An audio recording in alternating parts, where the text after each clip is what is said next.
author Tim Brown of the book Boys Won't Be Boys and Uncommon Athletes. Now I'm blessed today to have with me Brother L.C. Smith from Real Fathers Making a Difference in Huntsville, Alabama. And so welcome to the broadcast today. And thank you for having me, man. I'm excited to be here. Yeah, we connected through another one of your colleagues, and Brother Smith had a group of young men who read the book Boys Won't Be Boys this summer. And I had opportunity to speak to those guys at the end of their sessions, but I was just so impressed by the young men, how well they spoke. And you can tell that there's some great mentoring going on in Huntsville, Alabama. And so, Brother Smith, I wanted to talk to you about, first off, how did you, growing up, did you have some mentors in your life who kind of help you develop who you are today? You know, I would say so to a certain extent, kind of limited, but I was part of an organization that was called Upper Bound up at Alabama A&M University. And the reason why I ended up in that program was because of my family dynamics wasn't great. And my uncle kind of saw fit to kind of get us out of that environment, maybe at least sometime during the summertime. Right. And he was a participant in Upper Bound, so he enrolled us there. So I would actually say that the guys who ran the dorms and the guys who we did sports with, I would say I probably looked up to them as mentors and may not even have realized I did until I got older and began to reflect back. So I'm sure they played some positive, they was a positive influence in my life. Yeah, that's one of the things I talk about a lot to men when we're quote unquote mentoring. A lot of things for young guys it's not set down and taught where we're sitting down across from a guy teaching, but they're caught by example. And that's why it's so important for men to set a positive example for young guys, because you can only be what you see. And so we try to encourage men in that regard.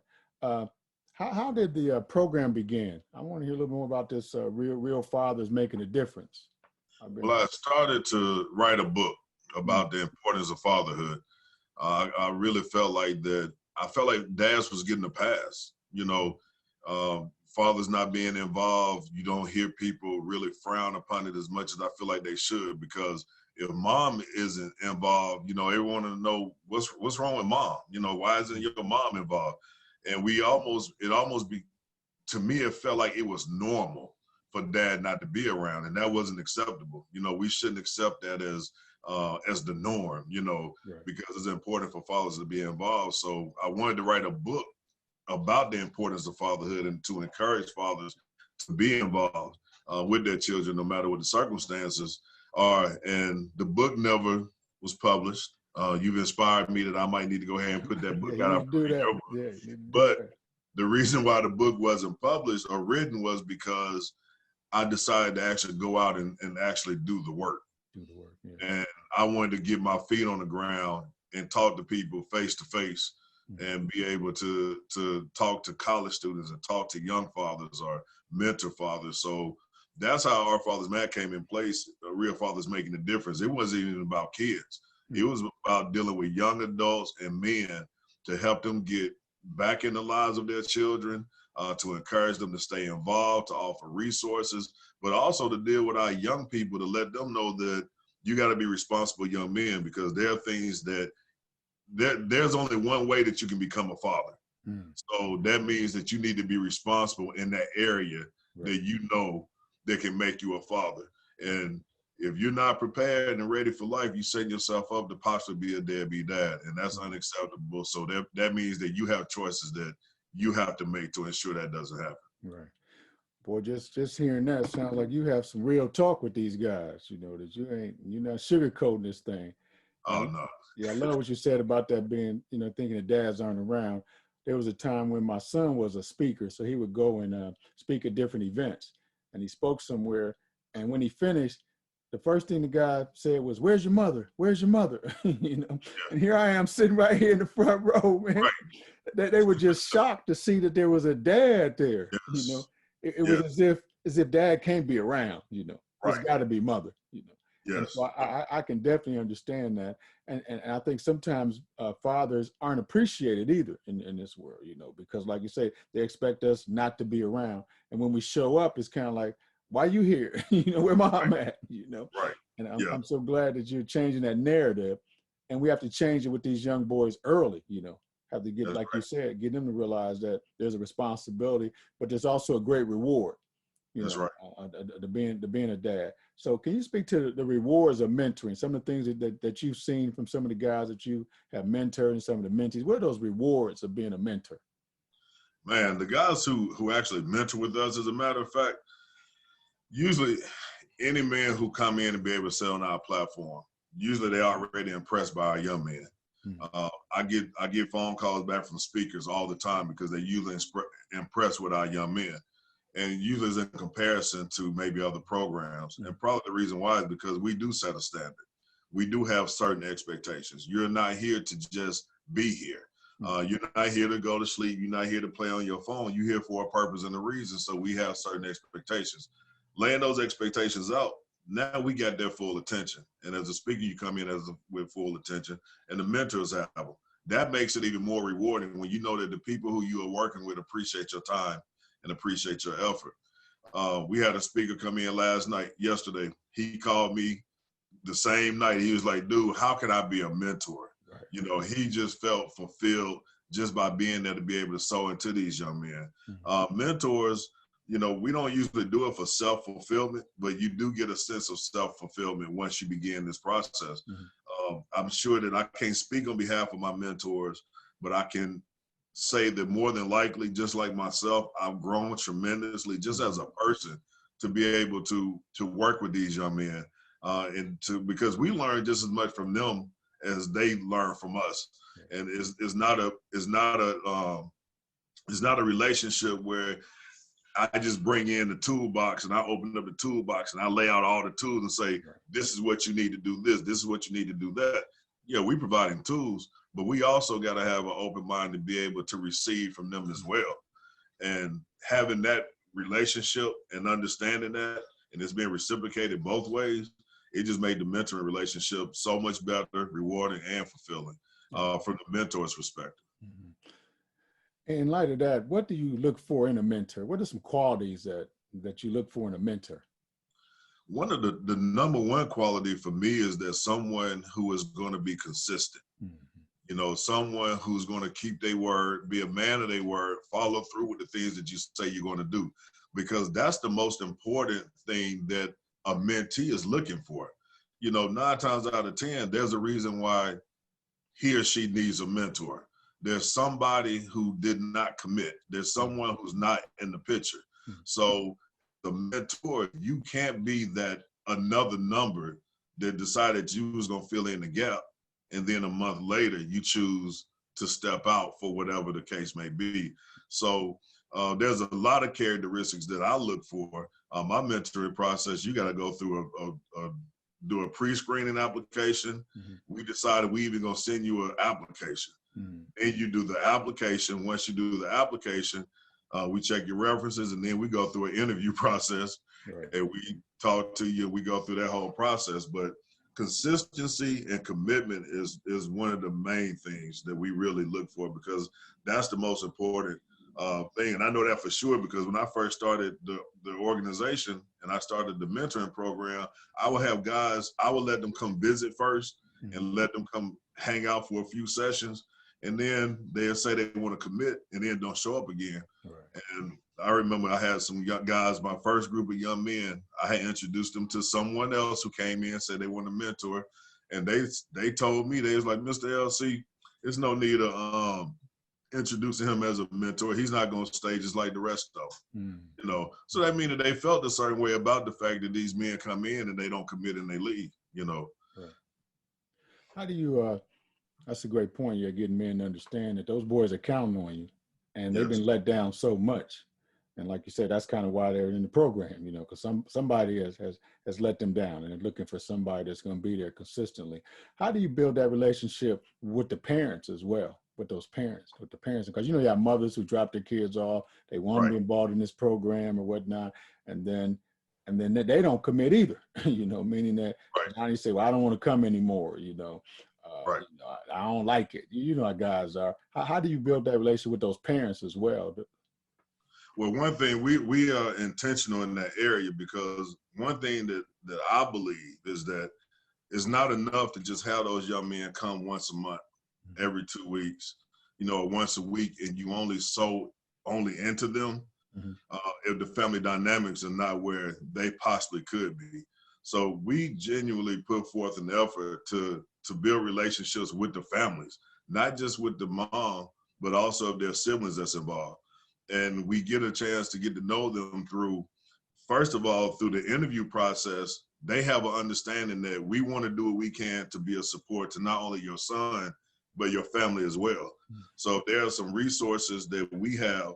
If there's an opportunity for us to be able to support you, we here for you, not just to mentor your son. So if there's issues, let us know. So early on, we build that relationship to let them know that we here for all of you all. So after that, we have our parent meeting, we all get together, we meet, we lay everything on the table. And then from that, we let them know that we're available 24/7. Don't be most of the time the relationship builds because little Johnny not acting right, his grade's not good. So now they're reaching out to the mentor, and we let them know that you're not a burden. You never get on our nerves. That's the reason why we signed up for this. So use us. So I guess by us having that open door policy and us actually following through with what we say that we're going to do, automatically the relationships usually build pretty fast. And we actually, we family, and we still have connections, relationship with our first set of graduates graduated in 2014. We still have close relationships with those guys who graduated those years ago and the parents. Yeah, I think we're in a world now where, as you're speaking on that holistic approach, it's not just enough to see a kid once a week and then you figure out what he didn't do the whole week, and now you got to start all over again, for having that holistic approach. And I think that's where we are in the world today. I think mentoring has evolved to that now, where it's a holistic approach, the mentoring, and not just having a relationship with the child, but with the family and maybe some other siblings, because you got to look at because we can pour into them, then we got to send them home. That's right. And then they come back, we got to start all over again. We don't take that approach. So with all the things that's going on in the world, the climate that we're in today, could you strongly suggest to men why mentoring is so important and why we have to take the lead in that we can't wait on somebody else, why we have to be the one? Yes. It's important regardless, but in this climate for sure. And the reason why it's important now is because they actually want it and they actually need it during this climate. I received a text from one of my young men who graduated. I think Jaden graduated 2 or 3 years ago. I received a text from him during this Black Lives Movement and pandemic. And he just sent me a text and he just wanted to say, thank you, for being a part of his life and his mentoring journey as he was coming up through his teenage years. Right now, things are kind of overwhelming for him, but at the same time, by him having his mentors, he feel like that he's probably more prepared and capable to be able to withstand what's going on. And he has a foundation, with us, and have knowledge that he can actually apply to help him through this process. But not only that, he still have us today that he can still lean on if he need to. So during this time, man, that they trying to figure it out. The spotlight is on us. Our kids already have a million things on their plate. They have more on their plate than we ever had coming up at their age. And then on top of everything that's going on in this world with the Black Lives Movement, we already deal with things as Black men, regardless of what we deal with police brutality. There's so many issues that we deal with on a daily, and our boys are not exempt from that as well, So they need solid men and mentors to lean on, to advise them, not only just during this climate, but they need this. This is something that's going to need, until we close the gap, which will never be fully closed. We always need men to step up. And I'll say this from personal experience, for me running my own organization, it's very hard to find men to commit. Most men who's doing the things who's arrived and doing the things that they feel like they should do, they feel like they're too occupied with taking care of their own which I can understand that. But you know, I think that if they mean something to you, I think that we might be able to spare an hour a month. Right. Yeah. And all their friends, or like I have two sons, just raising those sons, and they all had friends who, when I was doing something for TJ or Nate, the friends would be right there, you know. So Right. it wasn't an added burden. And in our Right. community, you know, growing up, you guys in Alabama, so you know that's how we do. You know, Yes. it's never That's been a right. burden. It's never been a burden in our community. You know, it's just That's what right. we do. And growing Right. up for me, that's what I saw. You know, if someone needed somewhere to stay, you know, everybody's popping in and out of the house, so to speak. You know, if someone Right. needed a meal or something to eat, or we can help, it was just automatic. It wasn't even a second thought. You know, Right. it was like second nature. You know, that's what we do. So I said to say this, for this group of young men that you're mentoring, what are those skills that you're trying to impart in them that can help them during this time? What are some of those key skill sets that you're trying to add to them? Man, it's nothing that's untouched. It's like a father who is sowing into his own child. Mm-hmm. That means that every moment is a learning opportunity. There's nothing that we will not cover or expose you to, you know, because we know what it is that you need, as not just as a young Black male, but just as a male, period. You know, there's certain characteristics that we expect of you to have. You know, the goal is to be able to the holistic approach, even what you said, but the goal is to ensure that you don't be a hindrance to society. Mm-hmm. You know, that you be an asset. So every value that I instill in my own son, we expect the same thing out of these young men. So that means there's nothing that we won't cover, nothing that we won't talk about. That's what kind of makes us a little different than maybe some organizations. We're not trying to be these boys' fathers, but you got fathers who's teaching these boys as if they're their own sons. As we wrap up, as you think about, let's look down the road with the real fathers making a difference in Huntsville, Alabama. When your time, what would you say your legacy? What would you want your legacy to be? I want to say this also, as far as what we're instilling in them. Also, that before I get to the legacy part, also the importance of education. Yes. You know, the importance of them committing to school, trying to reach their full potential. I understand what it is to find your purpose and calling. I did that later in life. So our goal is to be able to get you on that fast track young and get you exposed to it, to give you something to motivate you in order for you to want to move forward and to be a young man of character and to remain felony free. As far as the legacy, I really foresee well before, after my time is here on earth, is all the lives that we've touched, even outside of the youth program, because there's so many other things that we do to impact our community. I think that it's going to leave a legacy of closing that gap, you know, of fatherless children. There's more young men, because the great thing about it, I tell my guys all the time, is that this is an opportunity for you to take this knowledge and this information and share it with your peers, because your peers probably not getting it like you're getting it. By you being a part of this organization, you getting some great knowledge. Your toolbox is just being filled every single week, you know, every single day. So you have a responsibility also to be out here hanging out with your homies and being able to check your homies or enlighten your homies and say, hey, you know, we can't do this because of this. And it's because they learn these things by being in an environment that Real Fathers Making a Difference has created for them. So my hope is that more of our young Black men are going to school and finishing school. They're not being incarcerated. They're not making babies before their time.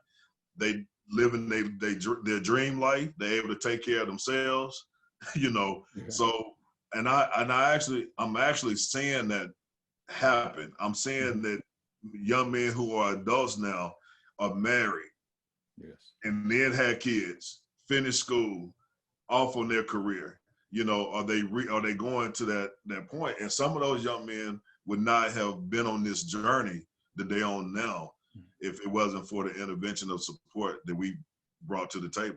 Mm-hmm. Yeah, I want to echo all of that, and I really appreciate everything that you are doing, Brother Smith, there in Huntsville, Alabama. And I think it's a model for this country. It's really a model program for the nation, that we come alongside and everybody play their part in this thing. Because you have a group of young men, I believe, who want to know a different way. They see a lot of stuff, they know that's not what they really want, but they're crying out, to show me a different way. And you brothers in Huntsville are answering that call. So I want to thank you guys for answering that call. And I want to pray that you guys will continue on in that mission, in that God-given mission, and that purpose that you guys have. So I'm excited to keep following you guys and looking forward to all the great things that you're doing. So I appreciate you coming on, and now I'm a real father making a difference. I've been adopted in, brother. I'm in. That's right. I'm in. Yeah, I want to thank you for the interview. I also want to just say, man, thank you for writing the book. I wasn't aware of the book till one of my mentors brought it to our attention. And I want to be honest with you, I wasn't that optimistic about presenting a book to our young men.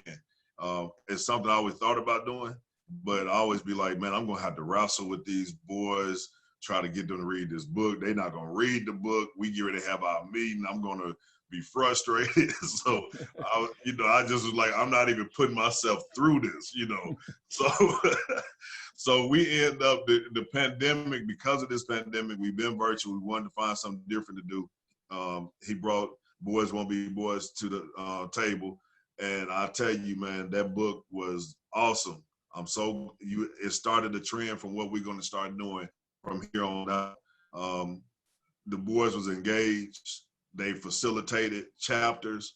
It was just, I was actually surprised because we was testing to see if they actually read the book. Mm-hmm. And as we get into chapter 4 and we having a discussion about chapter 4, they'll go back and reflect about something that was in chapter 1 that kind of related to chapter 4. So that was letting us know that not only are they reading this book, they actually remember what it is that they're reading, which gives an opportunity to apply.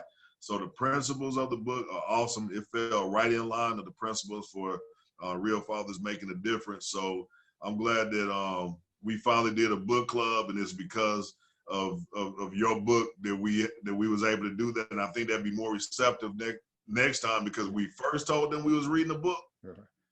They was not happy at all. Right. But so we incorporated some incentives to encourage them, and then it turned out great. Even one of our boys would read his chapters via Zoom to some of his friends. I mean, come on, man. I appreciate that, man. That's it there. Yes, sir. We appreciate it, man. Awesome book, and I encourage anybody to definitely get it.